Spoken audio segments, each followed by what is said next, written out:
Hi guys, welcome to my YouTube channel. মই সবিতা আৰু আপোনালোকে চাইছে আমাৰ YouTube channel SK Creators Kitchen.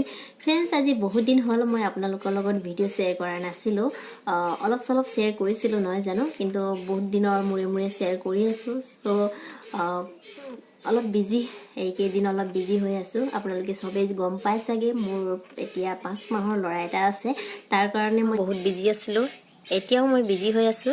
এতিয়া যেহেতু ভিডিও কৰি আছো তথাপিও এহাতে এনেদৰে পোৱালিক জুলনাত জুলাই আছো। তাৰ কাৰণে মই ইমান বিজি হৈ থাকো নহয়, ভিডিওটো কৰিবলৈ সময় নাপাওঁ। তথাপিও আজি অলপ সময় ওলাই আপোনালোকৰ লগত এটা সৰু এটা ভিডিও শ্বেয়াৰ কৰিব বিচাৰিছো। ভিডিওটো আপোনালোকে সম্পূৰ্ণ চাব, লগতে লাইক কমেন্ট শ্বেয়াৰ কৰি দিব। যেহেতু ইমান খৰধৰ ইমান বিজি সময়ৰ মাজতো আপোনালোকৰ লগত অকমান সময় ওলাই ভিডিও কৰি লৈছো। আৰু ফ্ৰেণ্ডছ, আপোনালোকে আমাৰ লৰাৰ কাৰণে ঢেৰ আশীৰ্বাদ কৰিব, লগতে মৰম দিব নহয় জানো। আপোনালোকৰ আশীৰ্বাদ আমাৰ লৰাৰ কাৰণে বহুত ডাঙৰ উপহাৰ। তো আপোনালোকক আজি এই ভিডিওটোত একেবাৰে লাষ্টত আপোনালোকক মোৰ লৰাক দেখুৱাম। মোৰ লৰা এতিয়া কিমান ডাঙৰ হ'ল আৰু কি কৰি আছে দেখুৱাম বাৰু। তো আপোনালোকে ভিডিওটো সম্পূৰ্ণ চাব, শেষলৈকে চাব। তো বলকচোন আজি ৰেচিপিটো চাই লওঁ। কেৰাহী গৰম হৈ গৈছেগে, ইয়াত তেল এড কৰি লৈছো।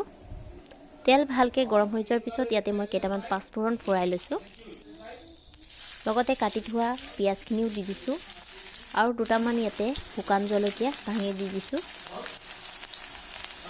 এইটো অপচনেল হয়, যদি আপোনালোকে কেঁচা জলকীয়া দিব বিচাৰে দিব পাৰে, কিন্তু মই ইয়াতে শুকান জলকীয়া ব্যৱহাৰ কৰিছো। শুকান জলকীয়া হ'লে ভাঙি দিলে হ'ল, পোৱালিটো আছে যে সেইকাৰণে নহ'লে জ্বলা হ'ব। ফ্ৰেণ্ডছ, ইয়াতে মই হালধি এড কৰি লৈছো। মই তেলতে হালধি দিওঁ, আপোনালোকে দিয়ে নিদিয়ে নাজানো। আৰু এনেদৰে ভালকৈ মিক্স কৰাৰ পিছত এতিয়া মই ফ্ৰেণ্ডছ ইয়াতে সৰু সৰু আলু, লোকেল আলু মিহি মিহিকৈ কাটি লৈছিলোঁ, সেই আলুখিনি এতিয়া ভাজি কৰিবলৈ তাতে দি দিছোঁ। আপোনালোকে থাম্বনেইলত গম পালেই চাগে নহয় জানো আজি কিহৰ ভাজি বনাবলৈ গৈছোঁ। আৰু এইখিনি ভালকৈ মিক্স কৰি লওঁ প্ৰথমে।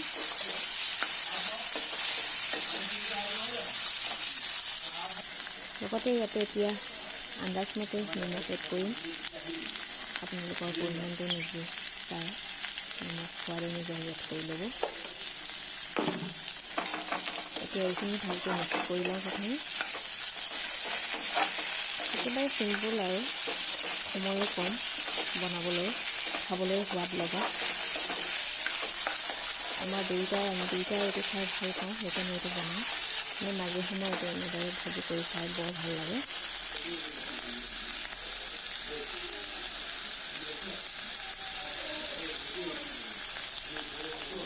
মাজে মাজে ইয়াতে হেতা সহায়ত লৰাই থাকিব লাগে, নহ'লে আকৌ জ্বলি যাব।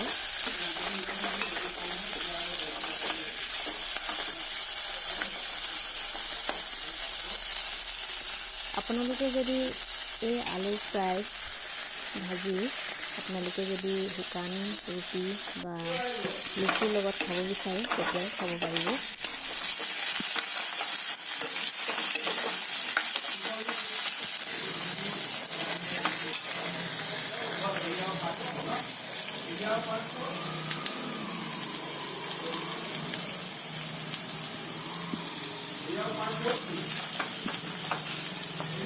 আলু ভালকৈ ভিজি গ'ল। এতিয়া আমাৰ আলু চটপটা ফ্ৰাই ৰেডি হৈ গৈছে।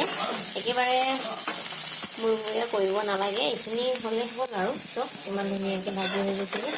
এইটো ভাজি এতিয়া আপুনি ৰুটিৰ লগত, লুচিৰ লগত, ভাতৰ লগত, যিহৰ লগত খায় আপোনাৰ ইচ্ছা। আনটো চৌকাত বনি আছে ইয়াতে জাতিলাও আলুৰ বিলাহী থুপথুপীয়া আঞ্জা। এই আঞ্জাখন তৈয়াৰ হৈ গ'ল। এই আঞ্জাখন মই আপোনালোকৰ লগত শ্বেয়াৰ কৰা নাই, যিহেতু ভিডিঅ' দীঘল হৈ যাব।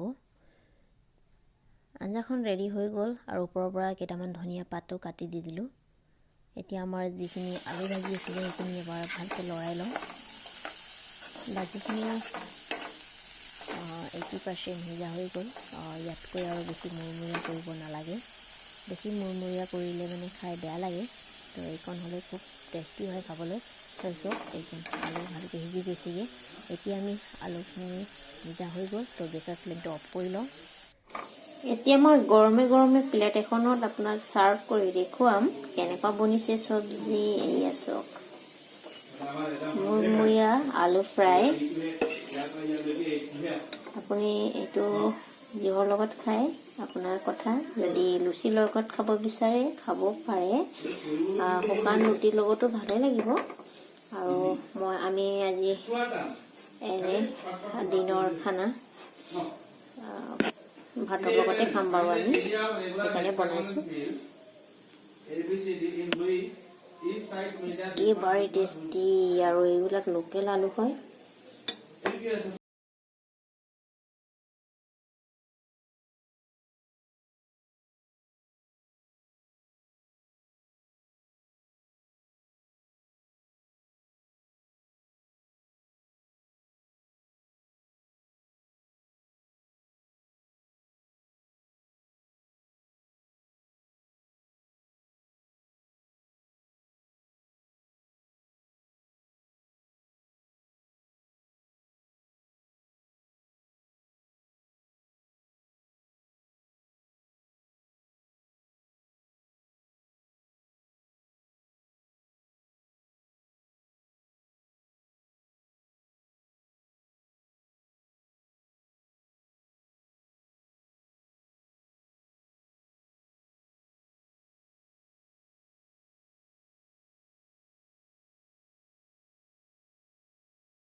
ধুধু ধুধু লাগিছে কি কৰিছে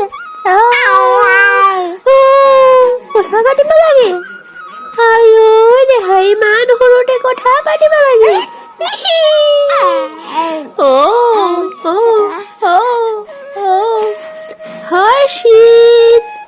হৰ্ষিত